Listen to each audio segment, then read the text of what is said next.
We've reached the final episode in our Repurposing series, and today I'm sending you off with all of my top social media manager tips so that you can make some repurposing magic happen for your teacher business. So teacher authors, go ahead and reheat that cup of coffee because I'm your host, Cassandra Foster, and we're about to get schooled in socials. Welcome back to Schooled in Socials. We've reached the end of our content repurposing series, and I won't lie, I'm a little sad about it since this is my all-time favorite subject.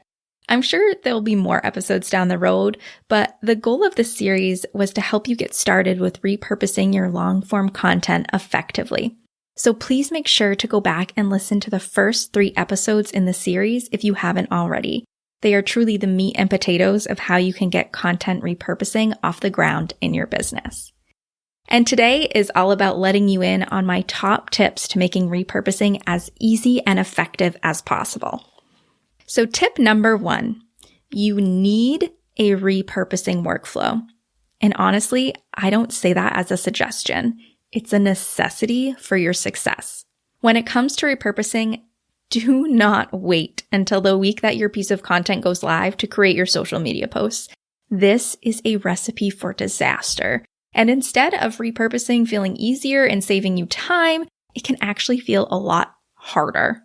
And here's why. If you created that piece of long-form content, like your blog post, several weeks ago, and you're trying to create Instagram posts for it now, you're going to have to go back to the post, maybe even reread the whole thing.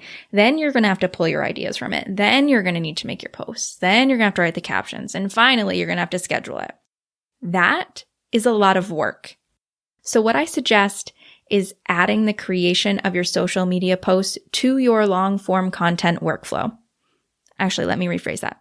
What I'm telling you to do is add the creation of your social media posts to your long-form content workflow. Remember, this one is not a suggestion. So while you're drafting that blog post or outlining that podcast episode, just pull up whatever system you use for creating and organizing your social media posts. Maybe that's Airtable or Asana, and just start pulling ideas you could use for the posts as you go. Then, as you complete that piece of long-form content, pop back into that system and create the graphics, write the captions, and schedule those posts. So essentially what I'm saying here is before you say any piece of long-form content is complete, your social media post should be created and scheduled. It's just so much easier to create them when the info is fresh in your mind versus waiting. Plus, you'll have content scheduled out for a few weeks ahead of time, which always feels way better than planning week to week. And I am all for you having some peace of mind because we know life happens. Tip number 2, don't forget to repurpose your written content. We talked a lot in episode 23 about repurposing ideas and photos and graphics, but what I want you to know is that the copy you have written is just as powerful when it comes to repurposing. So if you're a blogger, use sentences and short paragraphs directly from your blog in the captions of your corresponding social media posts. Don't reinvent the wheel. Plus, this keeps your messaging super consistent. And if you're someone who records podcast episodes or YouTube videos, use whatever written outline you created for yourself and pull bits and pieces from that. Seriously, don't be surprised if you listen to one of my episodes and then read the same lines in an Instagram caption. Use everything you've got.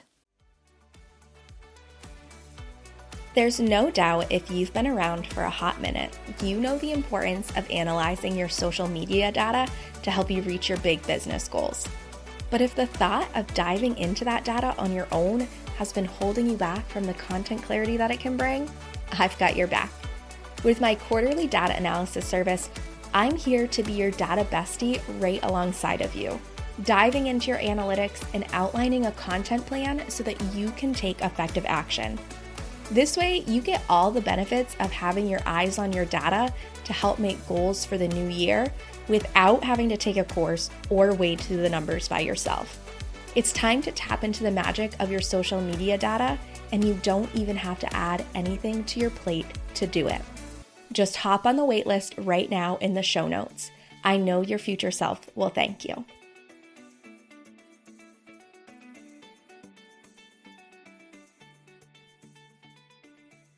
My final tip for you all is to make sure to implement your new repurposing strategy consistently for at least 90 days before changing it. I know that can feel like a long time, but you will need that much time to truly assess what is and isn't working.